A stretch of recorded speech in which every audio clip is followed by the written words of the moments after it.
Hi, and welcome to Carolina Varsity's look at week 5 of the 2013 season. This is our best to last.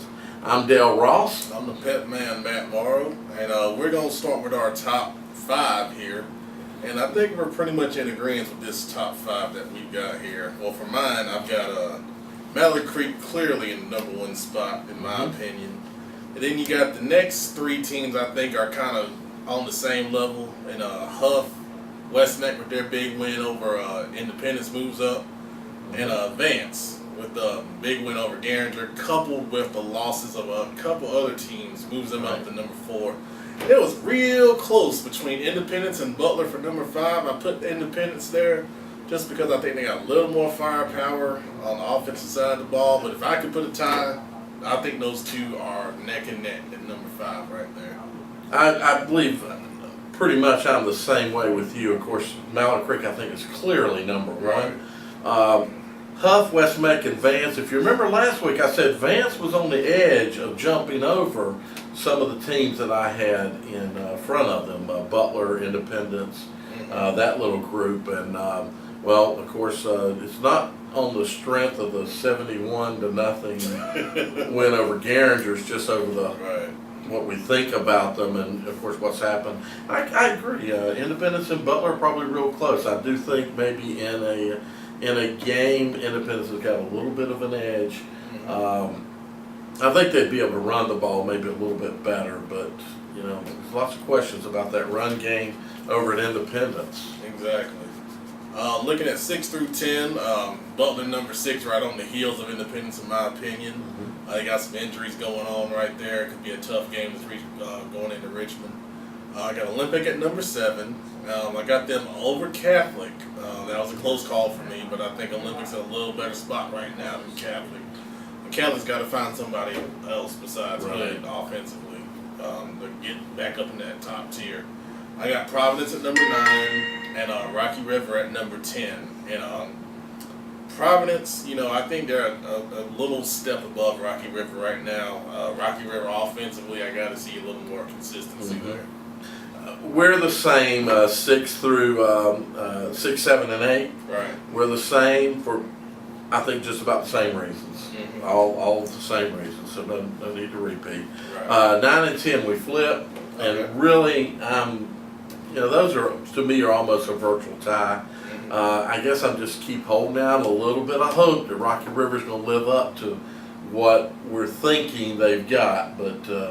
You know, I think Providence is, you know, Rocky River's not showing that offense that they need, and Providence is showing some offensive, so. Yeah. Going through 11 through 15, I think this is where you get a large variance here. Yep. Ardrey Kill, I think, is right there with Rocky River. It was a close call with them being in the top 10 this week for me. Myers Park, hard luck losing team, 1 and 3. I think they're probably the best 1 and 3 team in the state. That's why they're over North Meck. That's really not close, but they're going to play this week to kind of bear that out. Berry, I think, is pretty much locked in at 14 for me. I see them above Hopewell. Berry almost pulled that upset with A.L. Brown and Hopewell.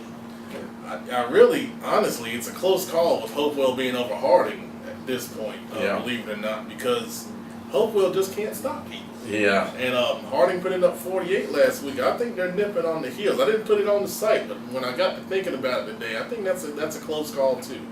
Well, the Harding people are going to like me then because, you know, I agree with you on Ardrey Kell. I think they're right. I do believe they're right there with Providence and Rocky River. And I don't believe those teams are real far off from the ones that are just ahead of them. I think there's a big, close bunch of teams from that 5 down to probably 11. You know, I've got Myers Park after Ardrey Kell. I agree, probably the best 1 and 3 team. I need to look at all the 1 and 3 teams. But that's a darn good team to be 1 and 3. It's they play some tough competition. I go Berry North Meck with my next. Berry North Meck and Harding. So I just from my view of that game with Hopewell Thursday night, I think it's going to be hard for Hopewell to win a ball game the rest of the season. They do have in conference, obviously, they've got Robinson and West Charlotte as potential wins. Yeah. But that defense really needs some. They need to step up and play some ball. Like you say, North Meck and Myers Park, those two are going to go at it. And just the thing that I noted from last year, these two teams played each other at the same point in the season. Right. And it was kind of a stepping point for Myers Park, as they went on, I think, and finished 6-6 last year. They were in a similar situation last year, and of course North Meck kind of from that point on, I think only one more ball game. So. Right. Rounding it out, 16 through 20, I got Harding at 16. Like I said, close call there with Hopewell. And the bottom four, South Meck, West Charlotte, East Meck, Garinger. You know, you're down there for multiple reasons. South Meck offense, West Charlotte can't generate offense, East Meck can't stop people, and Garinger, it's just the situation at Garinger that we've, been talking about. One last thing, Harding is playing South Meck in 2 weeks. Got a chance to go 4-0, and I made a bet with somebody at Harding. You know who I'm talking about. You go 4-0. I told you I'd move you up, so if you want it, you got to go get it. Yeah. So, we said start of the season 3-0 was very achievable, and 4-0 looked like a possibility, and now it's looking even more probable. Real quickly, I just wanted to throw out, Mr. Honda put up a Week 5 rankings of pretty much the same teams. He added in J.M. Robinson, A.L. Brown. How does he get 23? And we have 20. So Porter Ridge. Porter Ridge. Oh yeah. It makes sense. So as I look down his list is real close to what we just called out. Right. A couple of exceptions. He has West Meck at number 1 through his power rankings. That's interesting. I'm sure a lot of people will question that, but then again, the math will work its way out, I assume. Right. Huff, then Mallard Creek. So he's got Huff at number 2, Independence. Porter Ridge above Butler, and if I were to add Porter Ridge in, that's probably They'd where be right in there. That's right there where they'd be. Yeah.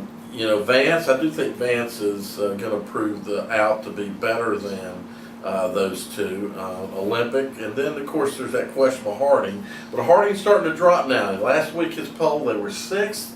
This week they're down at number 9. Even though they've won, this is based on power, guys. It's based on your records, and I'm assuming maybe scoring and who you played and who they played, that kind of stuff. So otherwise it looks like. Some things, you got Charlotte Catholic down at 15th. That's a little low. Yeah. I think these North Mecklenburgs and Rocky River and A.L. Brown especially are going to show up. A.L. Brown dropped from 9 to 10, and I expect they're going to drop a little bit more. It's not a Brown team. But it's just kind of an interesting thing. I've always liked the math-generated statistical ratings. I was a big fan of Massey's stuff back years ago when they were first coming out. So maybe we'll see more of that. Thought I'd add that in. And if you want your best last feature, keep coasting. We'll choose one and we'll throw it in there along with ours in the weeks ahead. Exactly. Do 1 through 20. Please.